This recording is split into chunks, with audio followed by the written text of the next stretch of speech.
Yang kayaknya juga gimana? Si Arif juga telepon, mungkin gak diangkat kan? Gak sempet. Oh yang tadi. Gak sempet. Ya ampun. Gue kaget gitu. Ini tren juga bisa di. Ya? Bismillahirrahmanirrahim. Assalamualaikum warahmatullahi wabarakatuh. Alhamdulillah, puji syukur kehadiran Allah Subhanahu wa taala yang telah mengumpulkan kita dalam mimbar ilmu yang ada sekarang ini. Alhamdulillah kita bisa bertemu lagi dalam acara pengajian bulanan Madaniyah.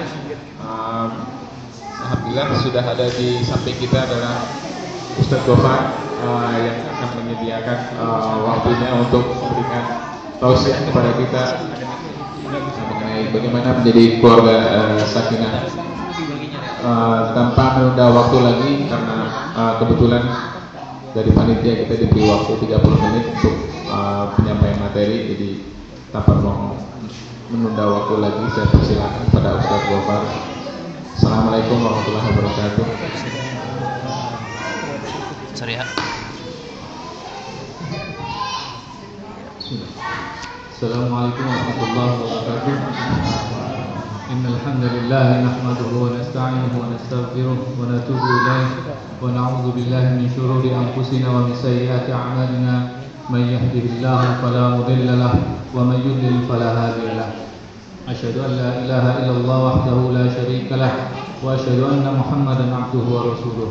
Ya ayyuhalladzina amanu taqullaha haqqa tuqatih wa la tamutunna illa wa antum muslimun.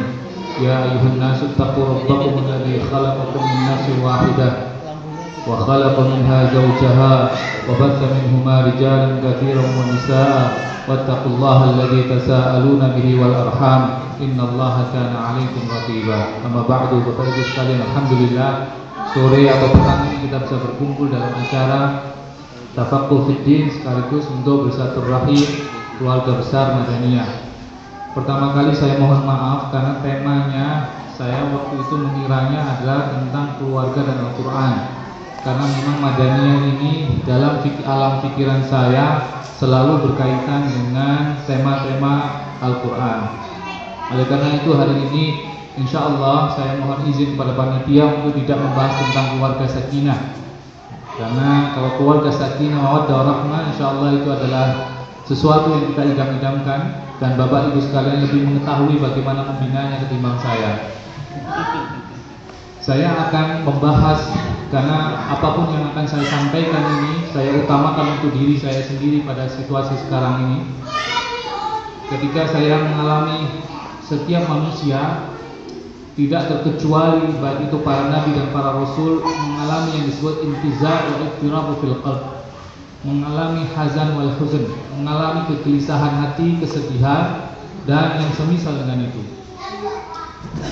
Saya coba untuk merenung dan coba untuk menasihati diri saya sendiri. Kemudian saya menemukan suatu kitab yang ditulis oleh seorang imam yang agung. Kitab ini ditulis oleh beliau karena satu pertanyaan dari seseorang yang sangat memperhatikan tentang keadaan dirinya, terutama keadaan hatinya. Satu pertanyaan yang dijawab oleh beliau dengan cara menulis satu kitab yang kalau halamannya kita hitung, yang kitab yang ada dalam yang saya pegang ini, satu pertanyaan beliau jawab dalam halaman 500, satu kitab dengan berjumlah 573 halaman. Al-Imam itu adalah Al-Imam Syamsuddin Abu Abdullah Muhammad bin Abu Bakar yang terkenal dengan Al-Imam, imamnya Madrasah Al-Jauziyah, yang kita kenal dengan Ibnu Qayyim Al-Jauziyah, seorang imam yang sangat agung. Pertanyaan itu disampaikan oleh seorang yang pertanyaannya adalah sebagai berikut: Ma taqulu sadatul ulama a'immatud din radhiyallahu anhum ajma'in fi rajulin ubtaliya bi baliyatin wa 'alima annaha in istamarat bihi afsadat 'alaihi dunyahu wa akhiratahu wa qad istahada fi daf'iha an nafsihi bi kulli tariqin fama tasdadu illa tawaqqudan wa shiddatan faman hilatu fi daf'iha wa ma tariqu ila kashfiha. Wa rahimallahu man a'ana mubtalah. Wallahu fi auni al-'abdi ma kana al-'abdu fi auni akhi. Aftuna ya imam ma'jurin. Orang ini menanyakan, ya imam, apa nasihat dari sadatul ulama a'imatuddin? Apa nasihat dari para imam, dari penghulunya para imam ulama-ulama radhiyallahu anhum ajmain, semoga Allah SWT meridhai mereka semua, tentang fi rajulin ubtiya bi baliyatin, tentang seseorang yang diuji oleh Allah dengan ujian. Wa alima annaha in istamarat bihi afsadat alaihi dunyahu akhiratahu. Yang dia tahu bahwa kalau ujian itu tetap ada dalam dirinya, maka akan hancur, akan binasa dunianya dan akhiratnya. Waqad istahada fi daf'ihi an nafsihi bi kulli tariqin. Dan orang ini telah berusaha dengan amat sangat untuk menolak di dalam dirinya bi kulli tariqin, dengan berbagai macam cara. Fama tasdadu illa tawaqqudan wa syiddatan. Tetapi yang muncul adalah tawaqqudan wa syiddatan, nyala dari ujian itu malah bernyala-nyala, wa syiddah, dan semakin keras ujian itu. Famahilatu fi daf'iha. Lalu bagaimana cara untuk menghilangkan ya imam? Wa ma tariqu ila kashfiha. Dan bagaimana cara, the way untuk menyingkap ujian itu? Farahimallahu man a'ana mubtala.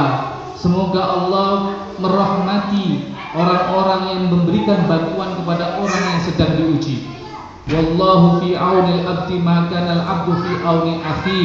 Sesungguhnya Allah akan menolong hambanya selama hamba itu mau menolong saudaranya. Aftuna ya imam ma'jurin. Berilah kami fatwa, hai imam ma'jurin. Semoga Allah SWT memberikan kamu balasan. Kemudian beliau karena sangat pentingnya permasalahan ini, beliau menulis sebuah kitab yang jumlahnya 573 halaman. Dan ini adalah kelebihan dari para ulama salaf zaman dahulu.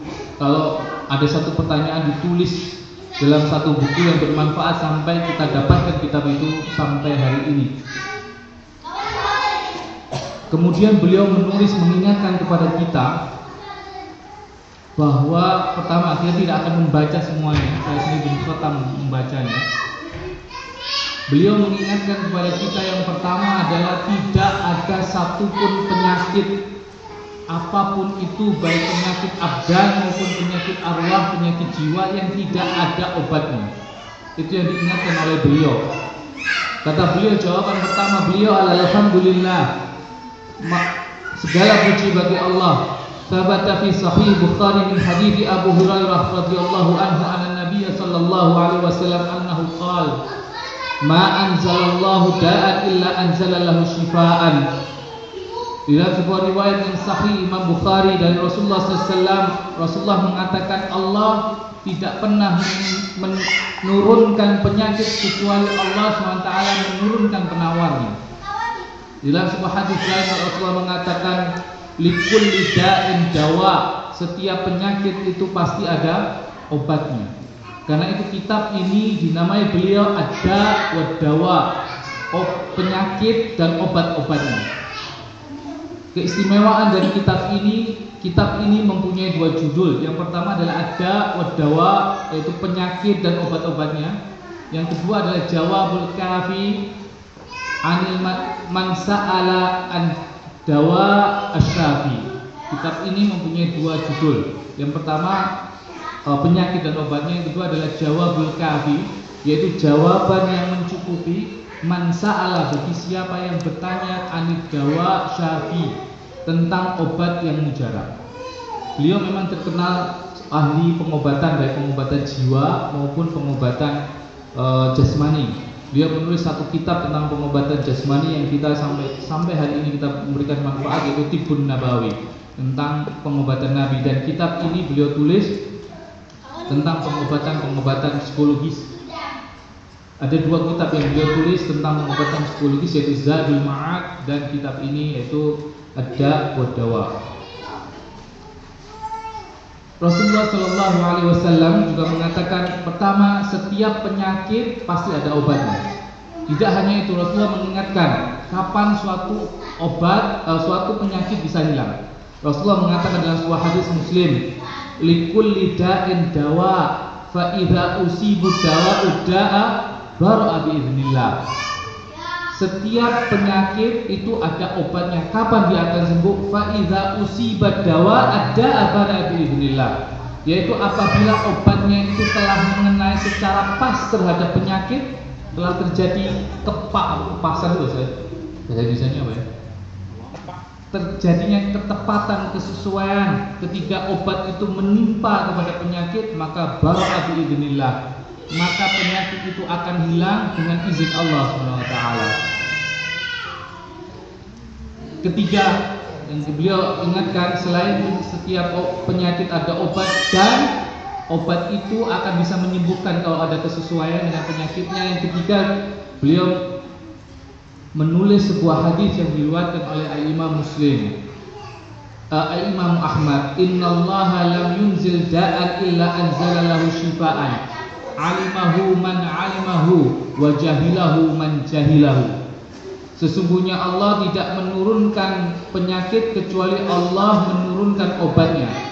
Alimahu man alimahu, mengetahuinya orang yang mengetahui, wa jahilahu man jahilahu, dan orang yang tidak mengetahui maka tidak mengetahui.